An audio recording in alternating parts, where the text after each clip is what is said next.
Bien, je voudrais aborder un point d'actualité. Ça concerne le fameux référendum d'initiative partagée. Il vient d'être déclenché sur le projet de privatisation des aéroports de Paris. Et donc, l'aéroport d'Orly est concerné.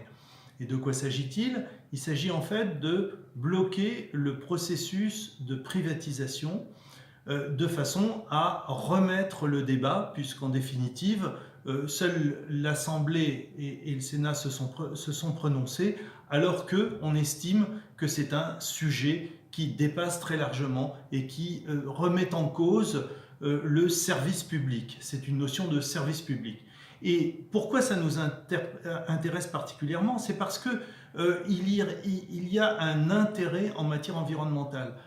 Vous savez bien qu'à partir du moment où cet aéroport est privatisé, il y a risque que les conditions environnementales, c'est-à-dire nos protections en termes de mouvement, le couvre-feu, etc., soient remises en cause. Évidemment, le législateur dit ne vous en faites pas parce que nous avons établi des garanties dans cette même loi.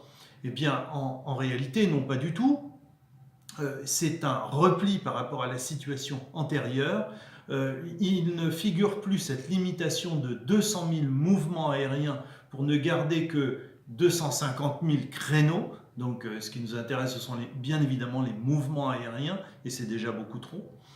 Ne figure plus non plus aussi clairement la notion de couvre-feu telle qu'elle était précisée antérieurement.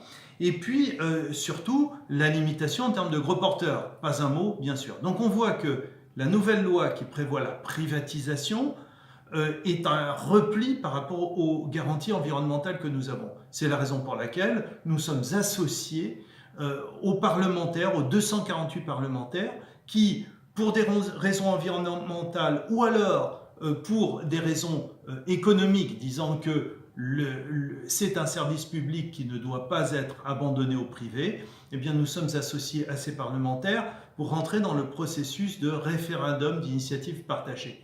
Bon, ce référendum a été déclenché. Le Conseil constitutionnel, et c'est tout le point d'actualité, vient de décider que ce RIP, référendum d'initiative partagée, était fondé. Donc nous allons maintenant pouvoir nous mobiliser, recueillir les 4 700 000 signatures qui vont nous permettre de remettre cette loi qui a été adoptée, la remettre sur le champ de la discussion et ainsi pouvoir faire évoluer les positions, faire entendre raison au gouvernement, parce qu'on ne peut pas jouer aussi facilement avec un bien public, un service public absolument fondamental qui, de surcroît, risque d'impacter si lourdement notre cadre de vie. Donc voilà pour le référendum d'initiative partagée. Donc nous sommes au début d'un processus, nous aurons l'occasion d'en reparler, mais comme la décision vient de tomber hier, je voulais vous la faire partager. Et je pense que c'est une bonne nouvelle. Nous allons pouvoir en rediscuter, nous allons pouvoir remettre ce dossier si important pour notre qualité de vie sur la table de la discussion.